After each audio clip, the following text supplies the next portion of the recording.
नमस्ते दोस्तों, कैसे हैं आप सब? आशा करती हूँ आप सब कुशल मंगल है और प्रवासी कावेरी की एक और नई ब्लॉग में आप सबका स्वागत है। होली के बाद कुछ दिनों से मैं ब्लॉग्स अपलोड नहीं कर पा रही थी। अचानक से घर में ऐसा कुछ माहौल ही हो गया था कि मैं ब्लॉग को एडिट भी नहीं कर पाई और अपलोड भी नहीं हो पाया। तो ये रिकॉर्डिंग जो है होली के नेक्स्ट डे यानी कि 9 तारीख का है।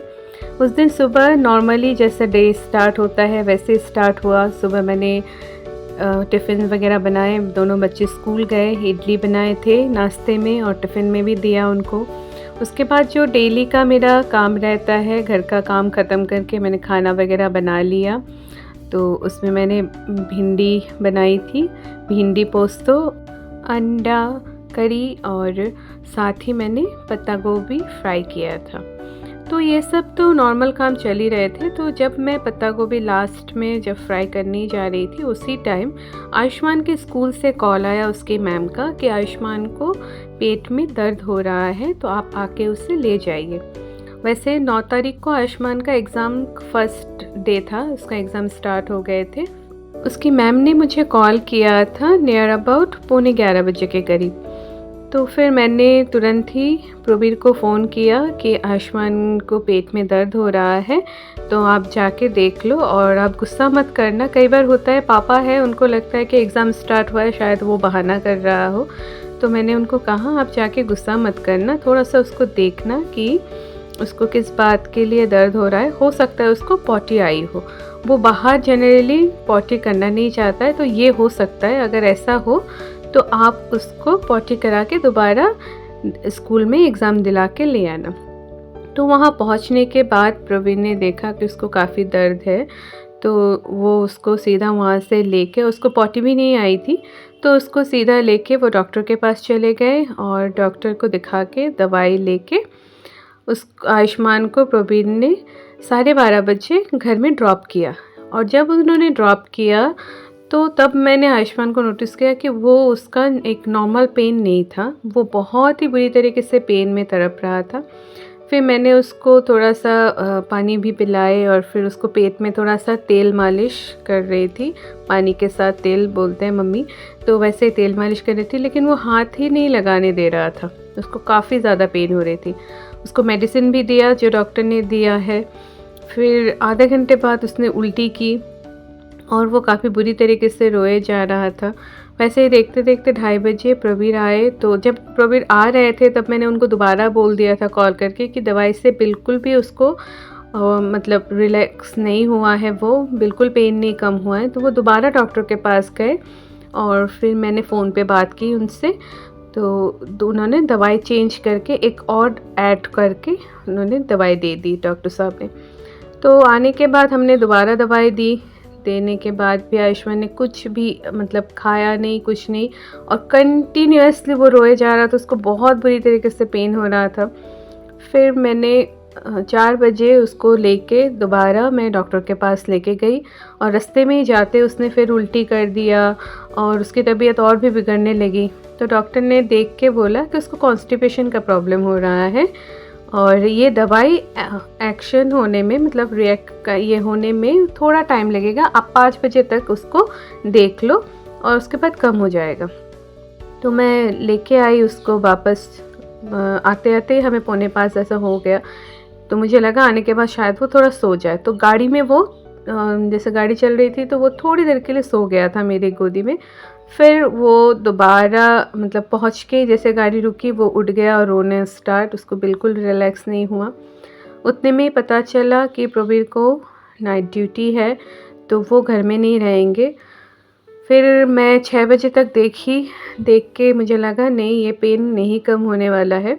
तो अल्टीमेटली मैंने 6 बजे प्रवीर को बोला कि दोबारा मुझे अभी हॉस्पिटल जानी है और अभी अगर उसको इंजेक्शन भी लगाना है लगाए, लेकिन उसका पेन कम होना चाहिए। तो मैं फिर उसको लेके फिर हॉस्पिटल गई और वहाँ पे भी डॉक्टर्स काफ़ी कर रहे थे। उसको जाने के बाद चेक किया, मेडिसिन देखे कि ये सारा उसको डोज दिया गया है लेकिन कोई भी इफ़ेक्ट नहीं हुआ है। और फिर उन्होंने इंजेक्शन लगाए तो एक इंजेक्शन लगाया जो कि 10 मिनट के लिए उसका कम हुआ, वो थोड़ा सा मतलब नींद जैसा एक होता है वैसा स्टार्ट हुआ, थोड़ा सोना स्टार्ट ही किया था, फिर उसको दर्द स्टार्ट हो गया। उसके बाद थोड़ी देर बाद दोबारा इंजेक्शन दिया गया, बिल्कुल उसको रिलैक्स ही नहीं हो रहे थे, और फिर जाके 10 बजे के करीब आयुष्मान को एडमिट कर लिया और साथ ही मैं भी, और फिर हमें वार्ड में शिफ्ट किया गया। और फिर से 11 बजे के करीब उसको मतलब सारे फॉर्मेलिटीज़ वगैरह होने के बाद जब वार्ड में हम शिफ्ट हो गए, तो उसी टाइम उसको दोबारा एक इंजेक्शन दिया गया, जिसके बाद आयुष्मान को रिलीफ हुआ और वो सो गया उस टाइम पे। और डॉक्टर ने डाउट किया, बताया कि कल सुबह एक सोनोग्राफी होगी, हो सकता है उससे अपेंडिक्स है, तो अगर सोनोग्राफी में अपेंडिक्स आया तो फिर सुबह ही सर्जरी होगी। तो भगवान जानते हैं कि मैं कितना ज़्यादा डर गई थी ये सुन के। रात भर मैं सो नहीं पाई और मुझे बहुत ही ज़्यादा ये टेंशन हो रहा था कि भगवान ना करे मेरे बेटे को अपेंडिक्स अगर हुआ तो इतनी सी एज में, उसका 5 साल भी अभी कंप्लीट नहीं हुआ है और सर्जरी, तो मैं बहुत ही ज़्यादा डर गई थी। फिर सुबह रात भर उसको सलाइन चलते रहे और उसी में नर्स इंजेक्शन भी पुश किया, तो एनी हुए वो रात को सो गया। लेकिन रात 2 बजे के बाद उसको पानी तक देने के लिए मना किया था, तो लेकिन आयुष्मान उठ के लगभग 2:30 बजे के करीब उसने पानी मांगा था, तो मैंने उसको 2 सिप पानी दे दिए, क्योंकि वो रात भर तो क्या दिन से उसने कुछ नहीं खाया था। फिर सुबह उठ के प्रवीर और पीहू भी आ गए उससे मिलने के लिए, और थोड़ी देर बाद फिर हम उसको लेके सोनोग्राफी के लिए गए। यहाँ पे सोनोग्राफी के यहाँ वो वेट कर रहा था, उसको बहुत दर्द हो रहा था और साथ ही उसको बहुत प्यास भी लगी थी, बार बार बोल रहा था कि मुझे पानी दे दो, मुझे पानी दे दो, बहुत तड़प रहा था। और 9 बजे के करीब उसका सोनोग्राफी हुआ। जैसे ही डॉक्टर आए तो पहला उसी का किया गया सोनोग्राफी और रिपोर्ट नॉर्मल आया। तो कम से कम रिपोर्ट नॉर्मल अपेंडिक्स नहीं है देख के मैं बहुत ज़्यादा मतलब रिलीफ फील की कि हाँ चलो कम से कम अपेंडिक्स नहीं है, अब जो भी दूसरा ट्रीटमेंट है वो स्टार्ट हो जाएगा। फिर हम रिपोर्ट लेके आए डॉक्टर के पास, उन्होंने देखा, देख के उसके बाद ब्लड टेस्ट काफ़ी दिए, तो ब्लड टेस्ट का रिपोर्ट भी थोड़ी देर में ही आ गया था, क्योंकि इमरजेंसी केस थे तो उन्होंने बहुत जल्दी ही काम किया। और ब्लड टेस्ट रिपोर्ट में आया कि उसको ब्लड इन्फेक्शन हो गया है, TLC लेवल उसका काफ़ी बढ़ चुका था।